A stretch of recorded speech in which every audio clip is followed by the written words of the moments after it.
خلیفہ کے ہم ہیں خلیفہ ہمارا، وہ دل ہے ہمارا آقا ہمارا، ہمارا ہمارا خلیفہ ہمارا، وہ دل ہے ہمارا آقا ہمارا، وہ دل ہے ہمارا آقا ہمارا۔ Assalamu alaikum and welcome to another episode of This Week with Huzur. Today, we're delighted to present highlights of two virtual mulaqats with Hadrat Khalifatul Masih, may Allah be his helper, that took place last weekend. Both were with members of Majlis Khudam al-Ahmadiyya in Canada, and we begin with Saturday's mulaqat, in which beloved Huzur met members of the National Amla. Assalamu alaikum warahmatullah. Walaikum assalam warahmatullahi wabarakatuh. Last weekend, members of Majlis Khudam al-Ahmadiyya in Canada were blessed with two virtual mulaqats with Hazrat Khalifatul Masih V, may Allah be his helper. The first mulaqat took place on Saturday with the National Majlis Amla, Qaideen Ilaka and regional guides gathered at the Tahir Hall at the Baitul Islam complex in Peace Village for an official meeting with Hazrat Khalifatul Masih V, may Allah be his helper. After dua, the Amla members were able to seek Hazur's guidance on a range of issues. السلام علیکم ورحمۃ اللہ وبرکاتہ پیارے آقا۔ وعلیکم عظیم صاحب، مربی ہو نا؟ جی پیارے آقا۔ ہیں یہاں اب یہاں بھی رہے ہوں گے میرے پاس کافی دیر؟ جی حضور، آپ کے پاس 10 مہینے اچھا؟ رہتے جی۔ 10 مہینے تو 10 مہینے میں تو بہت کچھ سیکھ لیتا ہے انسان، تو امید ہے اچھا کام کر رہے ہوں گے معتمد کے طور پہ۔ حضور کوشش کر رہے ہیں۔ کوشش کر رہے ہیں، اچھا یہ نہ وہ صدر صاحب شکایت کر دیں اچھا آپ نے ٹریننگ دے کے بھیجا تھا جس کو، ہیں آپ نے تو باقی معتمدین کو بھی سکھانا ہے۔ جی سر۔ ٹھیک ہے، اچھا نیکسٹ۔ السلام علیکم ورحمۃ اللہ پیارے حضور، خاکسار نبیل احمد مرزا اور بطور ایڈیشنل تربیت خدمت کی توفیق پا رہا ہوں۔ کیا ایڈیشنل کام ہے؟ حضور رشتہ ہماری اس کوشش یہی رہی ہے اس سال کہ ہم خداموں میں ان کو توجہ دلائیں کہ خداموں، مربی صاحب کو تو خداموں نہیں کہنا چاہیے، خدام میں شادی کا رجحان جو ہے جماعت کے اندر کوشش کریں، تو مختلف پروگرام جو ہیں اس سلسلے میں ہم نے کوشش کی تھی کہ والدین سے بھی رابطے کریں، تو 2 سیریز جو ہیں ہم نے پیرنٹس انفارمیشن سیشنز کی بھی منعقد کی تھی، اور اس کے ساتھ ساتھ خدام کے پروگرامز میں بھی یعنی کویشچن آنسر سیشن کے پروگرام بھی ہم نے منعقد کیے تھے۔ اچھا ٹھیک، خدام کو کوئی تھوڑی سی صبر کی ٹریننگ دیں، تربیت کا یہ بھی کام ہے، رشتے طے کرا نہیں، وہ کہیں کچھ مرد جو ہے وہ قوام ہوتا ہے اور اس کو زیادہ صاحب مضبوط ہوتے ہیں، اس کو اپنا حوصلہ دکھانا چاہیے، سوائے اس کے کہ بہت بڑی غلطی کر دے عورت اور وہ بھی دیکھے کہ دینی لحاظ سے غلطی ہے، چھوٹی موٹی باتوں کو اگنور کرنا چاہیے، ہیں؟ جی حضور۔ تو اس بارے میں بتائیں نا خدام کو، دنیا داری میں پڑ گئے ہیں سارے، اس لیے پتہ ہی نہیں اپنی ذمہ داریوں کا پتہ نہیں، دوسرے سے چاہتے ہیں کہ حق لیں، اس کا اپنا حق لیں، اور خود جو حق دینا نہیں چاہتے، ٹھیک ہے؟ نہ عورت لڑکی مرد کو حق دینا چاہتی ہے، نہ مرد لڑکی کو حق دینا چاہتا ہے، دونوں یہ کہتے ہیں، دونوں سیلفش ہیں کہ ہمارے حق ادا کرو تو پھر ہم حق ادا کریں گے، یہ بہت بڑی بیماری پیدا ہو گئی ہے، ٹھیک ہے؟ اس لیے تربیت کی ضرورت ہے، لجنہ کے ساتھ کوئی کوآرڈینیٹڈ پروگرام بنائیں اس معاملے میں بھی، ہیں، تاکہ لڑکیاں دونوں کی اصلاح اور تربیت ہو۔ صرف رشتے طے کر کے بیٹھ جانا تو کوئی کام نہیں، کہ جتنے رشتے طے کیے اس سے دگنے ٹوٹ گئے، فائدہ کیا ہوا؟ جی۔ During the mulaqat, Hazur inquired from Muhtamim Taaleem how many members of the National Amla had read the book of the Promised Messiah alayhi salam, Barakatud Dua. الحمدللہ حضور، ہمارے تمام نیشنل مجلس عاملہ نے یہ کتاب بھی پڑھی ہے اور اس کا کوئز بھی فل کیا ہے۔ کمال کر دیا. یہ تو بڑا تیر مار لیا آپ نے. عاملہ نے پڑھی خیمہ خانہ پوری ہے واقعی پڑھی ہے؟ جی حضور, ہماری رپورٹ کے مطابق سب نے پڑھی اور کوئز بھی فل کیا ہے. کمال کر دیا. پھر تو آپ کی عاملہ کو تو انعام ملنا چاہیے پھر دنیا کی عاملہ میں, اگر واقعی پڑھ لی ہے تو ہیں. نہیں تو ہم تو نیشنل عاملہ سمجھتی ہے کہ ہم ان چیزوں سے باہر ہیں, دوسروں سے کام کرانا ہے, خود نہیں کرنا. اچھا ماشاء اللہ. اور کوئز بھی کیا حصہ لیا؟ اچھا کمال ہو گیا. السلام علیکم ورحمۃ اللہ وبرکاتہ. پیارے حضور, خاکسار نوید الاسلام, اور اس سال بطور محتمم تبلیغ خدمت کی توفیق مل رہی ہے. اچھا, کیا وجہ ہے؟ کینیڈا میں تبلیغ کا شور زیادہ ہوتا ہے, پروگرام بھی اچھے ہوتے ہیں, لیکن بیتوں کی تعداد جو ہے وہ امریکہ میں بڑی زیادہ ہو جاتی ہے کینیڈا سے. ہر سال 2019 میں 2019 میں یہاں جو میٹنگ ہوئی تھی عمرہ کی, اس وقت میں نے امیر صاحب کو کہا تھا کہ بیتیں امریکہ کی زیادہ ہیں, اور 20-21 میں بھی 20 میں بھی امریکہ کی زیادہ تھیں, اور اب اس سال جو ہے 20-21 اس میں بھی امریکہ کی زیادہ ہیں, حالانکہ کام آپ کے زیادہ ہوتے ہیں. کیا وجہ ہے؟ جی حضور, ہماری طرف سے کچھ کمزوری ہے. آئی تھنک فالو اپ ہم نہیں کرتے. ہمارے پاس کانٹیکٹس تو بہت زیادہ آ جاتے ہیں, لیکن فالو اپ اور پھر ان کو بیت تک لے کے جانے میں جو ہے وہ چین بروکن ہے. دیکھیں, اگر آپ کی جو طریقہ کار پرانا ہے وہ اگر صحیح نہیں رزلٹ دے رہا تو اپنی اسٹریٹجی چینج کرنی ہوگی. یہی ہوتا ہے نا آدمی کو. جب آج کل بھی میں جنگوں کے جو واقعات بیان کر رہا ہوں, ایک اسٹریٹجی ایک کمانڈر دیکھتا تھا کہ یہاں فتح نہیں ہو سکتی تو پھر اپنی چینج کر دیتا تھا, کوئی دوسری اسٹریٹجی جس سے ہم زیادہ بہتر رزلٹ لے سکیں. تو یہی حال آج کل ہے. تلواروں کی جنگ تو نہیں لڑنی, لیکن جو تبلیغ کی جنگ ہے اس میں تو یہی ہے نا. پھر اگر ایک طرف سے آپ کو صحیح رزلٹ نہیں مل رہے اور سمجھتے ہیں یہ کامیاب طریقہ نہیں ہے, تو ضروری تو نہیں اسی طریقے جو ٹریڈیشنل ایک طریقہ ہم نے اپنایا وہ اسی کو اپنائیں.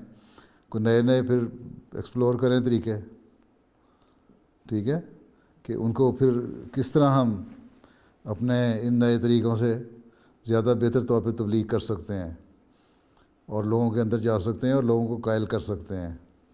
اور پھر مختلف پاکٹس ہیں آپ کو عربوں کے لیے علیحدہ, جو عرب ڈیسک بھی اب وہاں قائم ہے اس کے ساتھ مل کے ایک علیحدہ پاکٹ بنانے کے اوپر اس کے اوپر کام کرنا ہوگا. جو ایشین ہے ان کے اوپر علیحدہ, جو ایشین مسلمان ہیں ان کے لیے علیحدہ, جو ایشین دوسرے مذہب کے ہیں وہ ان کے لیے علیحدہ, پھر جو لوکل کینیڈین ہیں عیسائی ہیں ان کے لیے علیحدہ, پھر جو نیٹو ہیں پرانے فرسٹ نیشن ہاں ان کے لیے علیحدہ. تو یہ ایک اسکیم بنانی پڑے گی, اس کے لیے مختلف کمانڈر بنانے پڑیں گے, ٹھیک ہے. تو وہ اگر آپ بناتے ہیں شاید جماعت والے بھی آپ سے سبق سیکھ لیں. حضور کلوز کانٹیکٹ چاہیے, 1-to-1 تبلیغ میں ایفرٹ کی ضرورت زیادہ ہے. ہاں وہ بھی چاہیے. دوستیاں بنائیں, پھر زیادہ سے زیادہ لوگوں کو انوالو کریں, پرسنل لوگوں کو یہ کہیں, عام خادم کو بھی کہیں تم داعی لالا نہیں بنتے, کم از کم یہ ہے تو دوستی تو لگاؤ نا غیر سے. اس کے انفلوئنس میں نہیں آنا, اس کو بتانا ہے کہ دین کیا چیز ہے, اسلام کیا چیز ہے, ٹھیک. تو ایسے لوگ بھی بہت سارے ہو سکتے ہیں جو داعی لالا بننے سے ڈرتے ہیں لیکن آپ کے ویسے کام آ سکتے ہیں. ان کو بھی نکالیں, بہت سارے لوگ آپ کے نکل آئیں گے ایسے, ٹھیک ہے. جی حضور انشاءاللہ. ہاں صدر صاحب ختم ہو گیا. آپ کے تو تعارف میں 1 گھنٹے سے زیادہ لگ گیا, اس لیے اگر کوئی سوال تھا بھی تو میری جو باتیں ہیں اسی کو سوال جواب سمجھ لیں اور آپ کے مطمئن اس کے مطابق کام کر لیں. جو خاص شعبے ہیں تو یہی کافی ہے, ٹھیک ہے. اور 1 گھنٹے سے 6-7-8 منٹ اوپر بھی ہو گئے, اور اب آپ جا کے ناشتہ کریں. رات کو نیند آ گئی تھی آرام سے کہ رات پریشانی میں نیند بھی نہیں آئی؟ پیارے حضور پریشانی میں نیند نہیں آئی. اچھا چلیں پھر ناشتہ کر کے پھر سو جائیں تھوڑا سا. اچھا اللہ حافظ السلام علیکم ورحمۃ اللہ وبرکاتہ. السلام علیکم ورحمۃ اللہ وبرکاتہ. The following day, more than 165 Khuddam students in Canada had the honor to meet Hazrat Khalifatul Masih V, may Allah be his helper. Following a short formal session, the students had the chance to ask a range of questions. My question is, Hazrat Masih Maud alayhi salam mentions that followers in his community will excel in knowledge and will confound all others with the light of their truth, reasoning, and science. Beloved Hazur, how can we become a part of these blessed members? You see, to achieve anything, you have to work hard. If a student is hardworking, who believes in Allah Ta'ala, and a student who is also hardworking, who does not believe in Allah Ta'ala, and both are trying to achieve and excel in their knowledge and wisdom, so Allah Ta'ala will give reward to both of them, since both of them are working hard to achieve their goal and objective, right? But for a person who is a religious person, who believes in Allah Ta'ala, and who thinks that I am from the community of Prophet Messiah ﷺ, whom Allah Ta'ala has promised that He will excel His followers in wisdom and knowledge, then we have to pray to Allah Ta'ala that both of us are working hard to achieve this goal. But I believe in you, so I pray to you that you give me more wisdom and give better results of my effort. So in this way, you can have better result. Otherwise, if you are not praying to Allah Ta'ala, you are not discharging your duties you owe to Allah Ta'ala, you are not following the commandments of Allah Ta'ala, then you will not achieve these things. So don't think it is a negative point. It is a plus point, because you are not only achieving all these goals here in this world, but it will also help you in the hereafter. Right? So, keeping in view all these things, if you work hard, and whichever field you have chosen for yourself, and try to excel in it, inshallah ta'ala you will succeed and excel. But if you half-heartedly discharge the duties you owe to Allah Ta'ala, then result will not be as favorable, as positive as you think it should have been. Right? So for a true believer, you have to keep in mind that you have to discharge your duties to Allah Ta'ala alongside working hard in your field of study. Right? I'm a post-grad student. I wanted to know what is the best way for a student to manage his obligations towards Khilafat, his family, his studies, and his physical and mental health. Your question should be that how best we can discharge the duties we owe to Allah Ta'ala. Haququllah. So if you discharge your duty towards Allah Ta'ala, the ultimate result of that will be that you will be discharging your duties for Khilafat as well. What does Khalifa say? That you bring change in your life, you try to be closer to Allah Ta'ala, you offer your 5 daily prayers, you do tilawat of the Holy Quran daily, you find out the commandments given in the Holy Quran and try to practice those things. Find out what are the do's and don'ts in the Holy Quran and what you have to do and what are the things which you should not do. You will have to refrain from those. Right? These are your obligations. Secondly, your studies. Study, as long as you are a student, you have to work hard. Your goal and objective should be to excel in your studies, as I have already said. For that you will have to work hard. A good Russian student studies almost 12 to 13 hours a day. Do you spend that much time in your studies? If not, Not that much. I try, but not that much. So, if not, then it means there's still a gap and you have to fill that gap. You have to work hard. The student who excels in his studies, he studies for 12 to 14 hours. You will have to see to it. Are you studying that much? If not, it means you are not doing justice. So, for offering your prayer, 5 daily prayers, you spend only 2 hours. If you offer nawafil, another extra 1 hour or 45 minutes. So, 3 hours, right?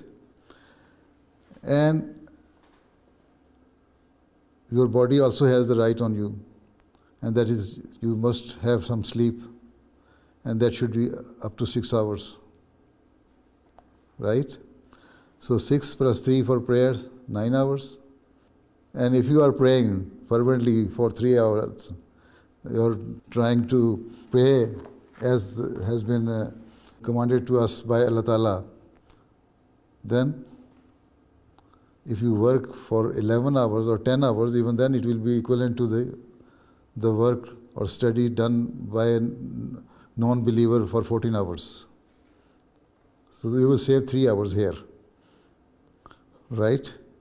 So 9 hours plus 10 hours, 19 hours, plus 1.5 hour for your eating and doing this and that thing. 20 hours, 30 minutes, then 1 hour outside games and play or any recreation. 21 hours, 30 minutes, right? And then give some time to your family, have a good chat with them, discussion and this and that thing, 1 hour, that is enough. 22 hours, 30 minutes. Then for studying, increasing your knowledge, general knowledge, 1 hour, 30 minutes to 1 hour. So in this, you have to do some time management. So if you manage your time in this way, that you will excel in your study, you will be discharging your duty towards Allah Ta'ala, and as a result, towards Khilafat, and to your religion, to your Jamaat. And on the weekends, you give some time to your Jamaat, Khuddam al-Ahmadiyya work. And then at the same time, spend weekend with your family members as well. So you make a plan for 5 working days and weekends. So this is how you can manage and do justice, right? Jazakallah Huzur. One Khadim asked if giving money to one's family or loved ones could be considered as sadaqah. If your intention is that this money we are sending is a sadaqah, then it is a sadaqah. If your intention is that this money you are sending to your friends and relatives is not sadaqah but a gift for them, innamal a'malu binniyat. Your deeds depend on your intentions. So it all depends, right? So once a person brought some goat meat for the Holy Prophet ﷺ, and Holy Prophet asked that, where did you get it from? He said, somebody sent this thing as sadaqah to me. And sadaqah is prohibited and not permissible for the prophets and even for the families of the prophets, right? Holy Prophet ﷺ said that it is a sadaqah for you But since you have brought it for me, you are not giving me sadaqah, you have brought for me to eat as a gift. So it is a gift for me, so I can eat it. So it all depends on the intention. Okay? You should be generous. Why should you give sadaqah to your relatives and friends? You give them gift if you want to help them. Right? Right? My question to you is, we as Qadam take a pledge in which we say, Deen over dunya. When we are doing Jamaat work, there comes a point when it's hard to balance school and Jamaat work. Which one should we prioritize at that point, Jamaat or school work? You see, as long as you are a student, you should give more time to your studies and give your weekends to the Jamaat. Right? Because after completing your education, you are going to be more beneficial for the Jamaat, more productive for the Jamaat than now. Right? So increase your knowledge, excel in your studies, complete your education, and after completing your education, then you can give more work to the Jamaat. But at present, you should do justice with your studies first, and then if you have spare time during the normal weekdays, you can give time to the Jamaat. Otherwise, you can give time at the weekends. Okay? But it does not mean that in the name of getting education, you just waste your time here and there, gossiping and seeing nonsense and internets and some pornographies and this and that, and say, I'm very busy in doing my job. You are not busy in that sense.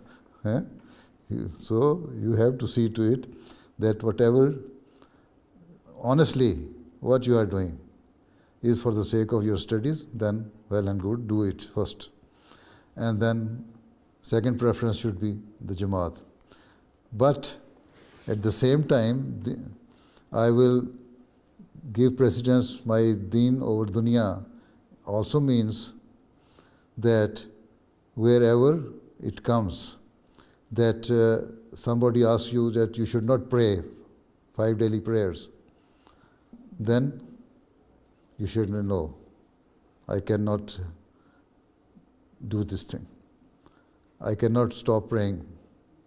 And at the same time, while studying in the university, you should also give preference to your deen on dunya is that whenever prayer time comes, whether it is Zohr or Asr time, then you offer your Zohr prayer and Asr prayer, right? And then after that, start your studies again.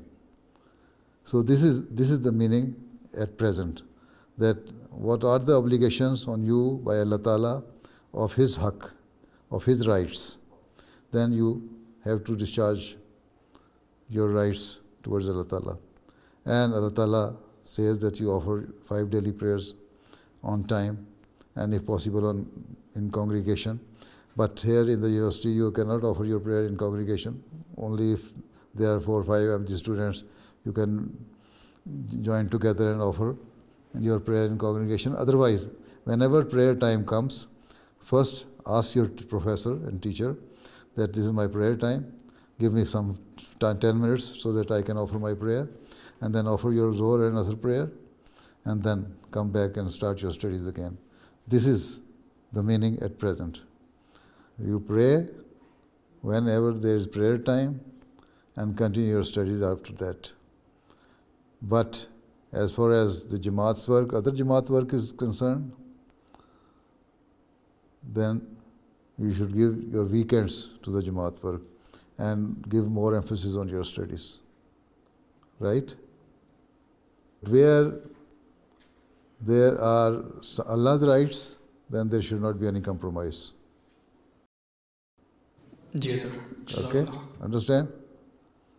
Yes. Hazur, my question is, how can we convince our younger Khuddam brothers to pursue post-secondary education instead of entering the workforce after high school? You see, this is what I have been telling, and even my previous khulafas have also been telling the people, our students, that they should continue their studies. They should not stop their education after secondary school. They should at least be graduate and further their studies.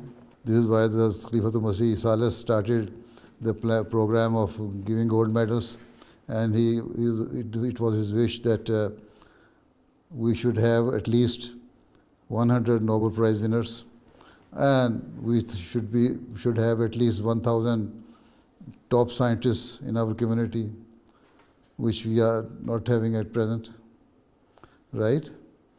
This is why Amur-e-Talaba department has been formed here in the Khudamul Ahmadiyya and Secretary Talim in the Jamaat system to encourage the students that they should, instead of stopping their education after secondary education, they should continue, go into universities and further their studies. And even if they think they cannot go into research or some other science subjects or professional fields like engineering and medicine, then at least they should sit in the competition examination and go into the civil service. So at least we should have good number of civil servants in the governments. So in each and every field, an Ahmadi should be present. And for that, you have to encourage them. And this is why the Department of Amur-e-Talaba was formed, that they should encourage the students. Even this is the job of the parents as well. If the parents are educated, they will ask their children to further their studies after completing their secondary school. Minimum education of an Ahmadi student should be graduation. And after that, he can choose different fields, right? So this is your duty. You are a young boy, you can encourage them. Inshallah, sir. Inshallah ta'ala. Okay. Assalamu alaikum. Sajjad Sadr Sahab, Assalamu alaikum. Wa alaikum assalam. Wa alaikum assalam. Jazakumullah. Allah Hafiz Nasir ho sabka, Assalamu alaikum. Assalamu alaikum wa rahmatullahi wa barakatuh. Those were highlights from 2 virtual mulaqats that took place last weekend. We now end with our final segment, the Friday Sermon Summary. Hazrat Khalifatul Masih V, may Allah be his helper, continued with his series on the companions of the Holy Prophet Muhammad ﷺ in today's Friday sermon. Whilst narrating the incident of Hazrat Umar Radhiyallahu Anhu's martyrdom, Huzur mentioned his advice to the next Khalifa. لوگوں نے کہا امیر المومنین وصیت کر دیں, کسی کو خلیفہ مقرر کر جائیں. انہوں نے کہا میں اس خلافت کا حقدار ان چند لوگوں میں سے بڑھ کر اور کسی کو نہیں پاتا کہ رسول اللہ صلی اللہ علیہ وسلم ایسی حالت میں فوت ہوئے کہ آپ ان سے راضی تھے, اور انہوں نے حضرت علی, حضرت عثمان, حضرت زبیر, حضرت طلحہ, حضرت سعد اور حضرت عبد الرحمن بن عوف کا نام لیا اور کہا عبداللہ بن عمر تمہارے درمیان موجود رہے گا, لیکن اس عمر یعنی خلافت میں اس کا کوئی حق نہیں ہوگا. اگر خلافت سعد کو مل گئی تو پھر وہی خلیفہ ہو, ورنہ جو بھی تم میں سے امیر بنایا جائے وہ سعد سے مدد لیتا رہے, کیونکہ میں نے ان کو اس لیے معذور نہیں کیا تھا کہ وہ کسی کام کے کرنے سے عاجز تھے, اور نہ اس لیے کہ کوئی خیانت کی تھی. نیز فرمایا میں اس خلیفہ کو جو میرے بعد ہوگا پہلے مہاجرین کے بارے میں وصیت کرتا ہوں کہ وہ ان کے حقوق ان کے لیے پہچانیں, ان کی عزت کا خیال رکھیں. میں انصار کے متعلق بھی بھلائی کی وصیت کرتا ہوں جو مدینہ میں پہلے سے رہتے تھے اور مہاجرین کے آنے سے پہلے ایمان قبول کر چکے تھے. جو ان میں سے نیک کام کرنے والا ہو اسے قبول کیا جائے, اور جو ان میں سے قصوروار ہو اسے درگزر کیا جائے. اور میں سارے شہروں کے باشندوں کے ساتھ عمدہ سلوک کرنے کی ان کو وصیت کرتا ہوں, کیونکہ وہ اسلام کی پشت پناہ ہیں اور مال کے حصول کا ذریعہ ہیں اور دشمن کے کڑنے کا موجب ہیں. اور یہ کہ ان کی رضامندی سے ان سے وہی لیا جائے جو ان کی ضرورتوں سے بچ جائے. اور میں اس کو بدوی عربوں کے ساتھ نیک سلوک کرنے کی وصیت کرتا ہوں, یعنی آئندہ کے خلیفہ کو, کیونکہ وہ عربوں کی جڑ ہیں اور اسلام کا مادہ ہیں. یہ کہ ان کے اموال میں سے جو زائد ہے وہ لیا جائے اور پھر ان کے محتاجوں کو لوٹایا جائے. اور میں اس کو اللہ کے ذمے اور اس کے رسول صلی اللہ علیہ وسلم کے ذمے کی وصیت کرتا ہوں کہ ان کے عہدوں کو ان کے لیے پورا کیا جائے اور ان کی حفاظت کے لیے جنگ کی جائے اور ان کی طاقت سے زیادہ ان پر بوجھ نہ ڈالا جائے.